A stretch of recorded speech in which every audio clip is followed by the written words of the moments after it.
When we watch professional athletes competing, we can't imagine the work that goes behind each performance. Days of practicing, months of planning, and years of sacrifices for them to be where they are today. But in addition, they also have to handle with the pressure of diets and body image. The French skater Édouard Damestoy won his first World Vert Championship in 2019 when he was only 22 and repeated his victory last year in Argentina. He is currently Vert World Champion and a two-time gold medalist of the X Games. It is our pleasure to have him with us today to address the issue of image pressure on professional athletes. Good morning, Edouard. Thank you for your time today. Thank you for having me. Of course. So, first of all, before getting started, we know that you had an accident during the World Skate Championship last month and you injured yourself. So, we just want to make sure that you're doing well and we want to know how your recovery is going. I'm doing great. It's been 1 month already. I still have to wait 1 more month. My bones are piecing together and now they have to be stronger so I can skate again. So I'm just resting, doing recovery session a lot, working out, keeping my body fit and taking care of my lifestyle too to recover the best I can. Well, we're so glad to hear that. And well, at the end of the day, this is a very risky sport. And I am guessing that you're aware of how this can be a consequence of when you're competing, that you can injure yourself. So we're really glad that you're doing better. Um, in your sport, is health advice from nutritionists, doctors, and personal trainers becoming more normalized, do you think, and even more widespread, maybe? Yeah, I mean, skateboarding comes from a very strong culture of kind of anarchic environment where everybody's used to skate just for fun, jump fences to go skate spots. It was always out of the norm. Nowadays, skateboarding is getting more into the norm because we see competition, we see sponsorship, we see skateboarders making a living out of their sports. So with this more regulation coming, yes, to be professional nowadays, with the rhythm of competition during the year, we have to keep our body fit, our mind clear, and we have to put every aspect of life that we can do, every work that we can do during our everyday life, we have to do it so we can perform better and keep us away from injuries like I have right now. So yes, we have trainers. We taking care more and more about alimentation, food, and everything, so we can perform the best when the day come. Of course, and also, in addition to what you just said, unlike other sports and skateboarding, there is no age categorization. So you see skaters like 50-year-old Bucky Lasik competing against others like 14-year-old Guy Curry. So, what role do the athlete's health situation and physical condition take in this sport, do you think? It's a very good example. When you have young kids coming in competition that you do, it's not fair anymore in a way because when you're older, like Bucky Lasek, your body responds not the same as if you're younger. Of So course. you, as an older skateboarder, he has to do everything he can every day to keep his body as fit as he can. It's a lot of work. It's a lot of investments. When you're young like Guy, you just have to skate and practice. You don't need to take care much of your body and your alimentation at this age. The machine, your body is going to work anyway. Mm-hmm. So when different age come into the same contest, of course, the older guy has to put more work to keep it up with the youngest. But as a sport as skateboarding, experience counts a lot. So someone like Bucky Lasek that is older is gonna have more experience. And on the day of the contest, he's gonna respond different to pressure and he's gonna know better what he have to do because he's been doing it for more years than the young generation. So it can balance. It can fit everyone at the same level and you make it fair again. Of course, and that's such an interesting thing about this sport because I don't think this happens in other sports where most players are around the same age. You also mentioned before how diet takes a really important role. And here in Spain, 2 out of 10 people who practice sports have changed their diet to improve their sports performance. So I wanted to ask, to what extent have you noticed maybe an improvement in your particular performance due to changes in your diet? Um, I think it would be hard to say that I really feel a difference because diet is just one piece of everything that I do in my everyday lifestyle. It has to be the lifestyle that you live, what you eat, how much you drink, how much you work out, what time you sleep, what you feed your mind with. Everything comes together. So I see a general effect positive on this. But if I have to focus only on diet, I'll be more precise about musculation and articulation. It's like us as skateboarding, we receive a lot of impact. Our sport is very traumatizing. Hmm. So we need to have like proteins. Protein is going to bring us recovery on our muscle, on our articulation.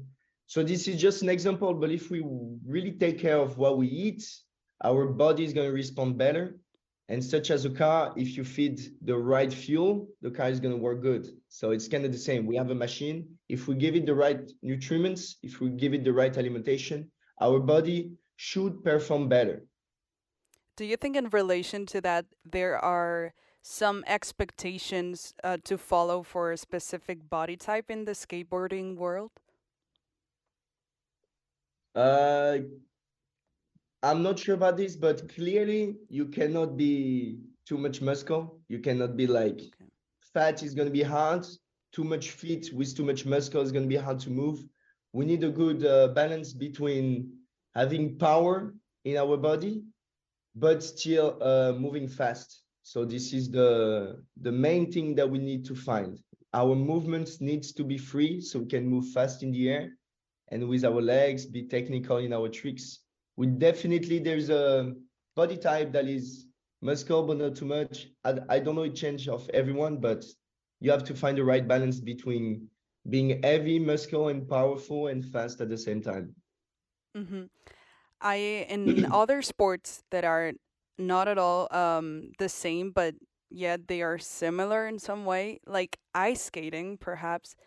Um, according to several studies, it's one of the sports with higher risk for athletes to suffer from eating disorders. And you were telling us just a moment ago how maybe there's not like a specific body type that you want to follow, but there are some kind of um, paths to follow towards like what, like your weight or having more or less muscle. So taking into account this comparison with ice skating, where there have been many eating disorders reported, would you say that something similar can happen in the skateboarding world, or have you perhaps witnessed a particular case of an eating disorder?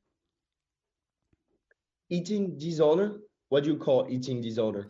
So, for example, someone that chooses not to take enough amount of food in order to be skinnier, or the other way around. If I lived it around me, around my, like, if I lived it, if I know someone that lived this, Yes, for example, or not have you really. seen someone struggle with their diet in order to achieve a body type in skateboarding? No, really. I mean, it's more about performance. You can struggle putting together the discipline that it takes to follow the right diet. Okay. This is the hardest part. But in order to achieve your goals, you have to go through this. Mm-hmm. So everyone that I know is a professional skateboarder and know what he has to do. So everybody's putting the work. So no, I don't have an example of this yet. And I Okay. hope I will never help everybody Yeah, achieve his goals that's and actually great have the news. perfect diet. Yes. Um, to reach your professional level, I bet you probably had to follow a strict routine and a lot of training throughout your life. So, how do you achieve to maintain a balance that sets the necessary limits in order not to reach an extreme lifestyle that could become harmful? Like, how do you balance your lifestyle in order to be um, healthy, happy, achieve your goals, and not reach a certain limit.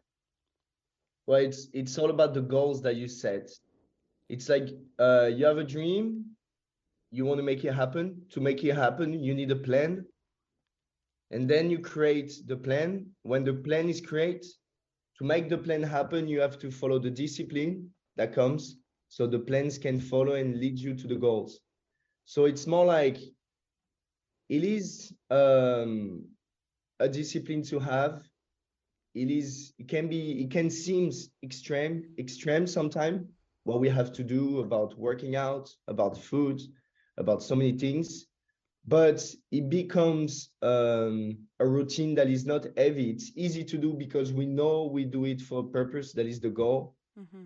So there's no balance to find. It's always extreme. It's just like if the goals made sense to you, you're gonna do what it takes to get to this goal. Yeah, of course. And I think that happens not only in skateboarding, but also like in life. If you want to achieve something, you don't care how much effort it takes, right?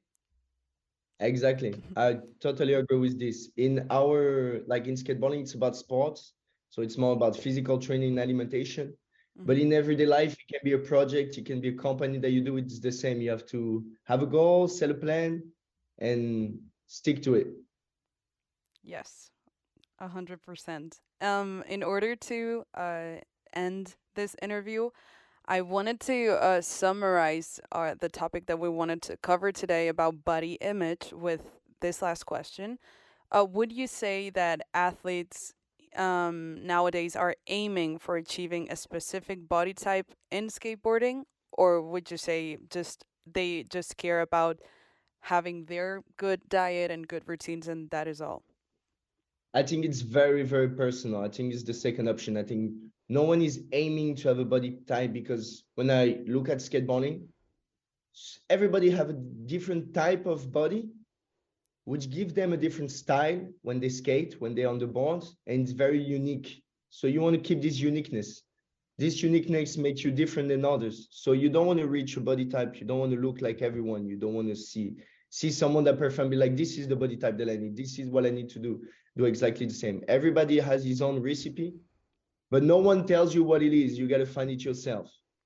And this is what is great about skateboarding. It still remains a sport. It's like, it's a sport, but it's an art before being a sport. So you got to find uniqueness, you got to find your style, and it comes by your body type, it comes by what you do, and it's different for everyone. Thank you, Édouard, for all of your tips and for sharing your experience here with us today. We hope to see you soon and that you recover from your injury. Thank you so much. Thank you for having me.